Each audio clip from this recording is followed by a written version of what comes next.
I never believed in ghosts. Not until I saw something that should not have existed. This happened years ago, when I first started dating my girlfriend, JoJo. She was funny, kind, smart.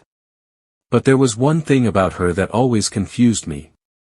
She refused to sleep alone. At first, I thought she was joking. Then one night, she looked me straight in the eyes and whispered, "There's someone standing in my room every night." I laughed. She didn't. She told me it wasn't a dream. It wasn't sleep paralysis. It wasn't her imagination. She said a tall black figure would appear in the corner of her bedroom, and simply watch her. Never speaking. Never moving. Just watching. I tried to explain it away. Maybe stress. Maybe shadows. Maybe old memories playing tricks on her mind. She only shook her head. Then she said something that made my stomach tighten. "One day, you'll see it too." Weeks passed. Nothing happened. I started believing she was finally getting over it. Then she asked me to spend the weekend at her house.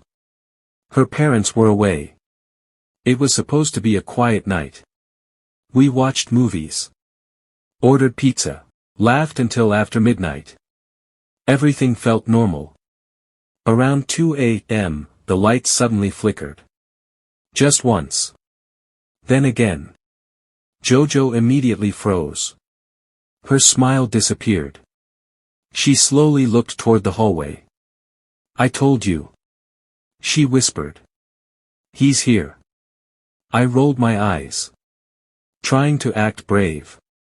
I grabbed my phone and walked into the hallway. Nothing. Just darkness. I came back and told her everything was fine. She didn't answer. She was staring behind me. Her face had turned completely white. I slowly turned around. At the end of the hallway, a tall shadow stood perfectly still. It had no face, no eyes, no sound.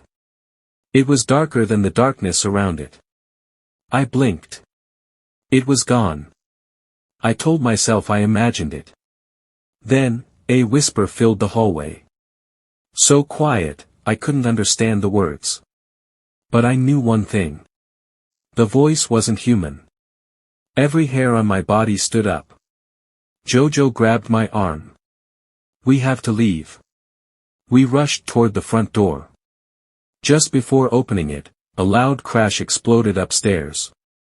It sounded like furniture being thrown across the room. We both looked at each other.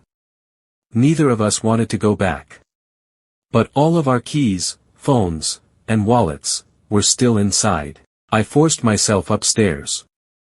My hands were shaking. The bedroom door was wide open. The room looked completely destroyed. The mattress had been flipped over. The closet doors were open. Drawers were dumped onto the floor. Everything had been torn apart. But nothing had been stolen. The window was still locked from the inside. Every door was locked. No one could have entered. Police searched the house. They found no footprints. No fingerprints. No signs of forced entry. Their report simply said, "No evidence of intrusion." Years have passed since that night. JoJo still refuses to talk about it. And I still don't know what I saw. Maybe it was a person. Maybe it was my imagination.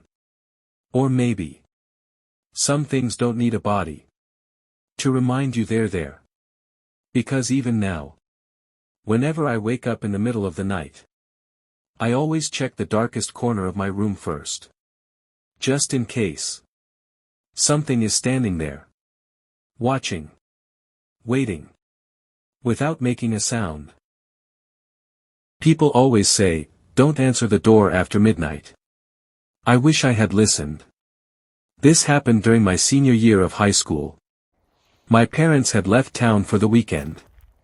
My best friend, Evan, came over so I wouldn't be alone. We ordered pizza, played video games, and laughed until almost midnight. It felt like the perfect night. Then, the doorbell rang. Once. Long, slow. We looked at each other. Neither of us was expecting anyone. I checked my phone. 12:41 a.m. Who visits a house after midnight? I peeked through the front window. Standing under the porch light was an old woman. She wore a faded gray dress. Her hair covered most of her face. She wasn't moving. She wasn't knocking. She was just waiting. Evan whispered, "Don't open it." So we didn't. After nearly a minute, she slowly turned around and disappeared into the darkness. We both laughed nervously. Maybe she had the wrong house. Maybe she needed help. That's what we wanted to believe. 20 minutes later, the doorbell rang again. This time, 3 quick rings. Ding. Dong. Ding. Then silence. I looked outside. Nobody. The porch was empty. But as I closed the curtain, I noticed something. The backyard gate was open. I was sure it had been locked. My stomach dropped. Evan grabbed a flashlight. We checked every room. Every closet. Every window. Nothing. We locked the gate and came back inside.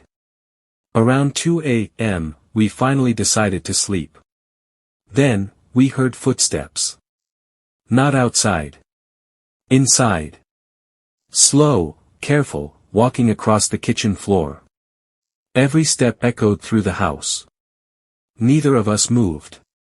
The footsteps stopped outside my bedroom. Someone gently touched the doorknob. Click. Click. Click. It wouldn't open because I had locked it. Then, a soft voice whispered, "Please, let me in." It sounded exactly like the old woman. Neither of us answered. The whisper came again. This time, much closer. "I know you're awake." My heart felt like it would explode. Evan quietly called 911. We stayed completely silent. For the longest 5 minutes of my life, the person outside never stopped trying the door. Then, everything went quiet. Police arrived minutes later. They searched the entire property. The house was empty. But one officer found something that made us both freeze. Fresh muddy footprints. They started at the back fence, led through the yard, and stopped right outside my bedroom window. There were no footprints leading away. The officers searched the neighborhood until sunrise. No one was ever found. To this day, whenever someone rings my doorbell late at night, I never rush to answer. Because sometimes, the person outside isn't asking for help. They're waiting for you to unlock the door.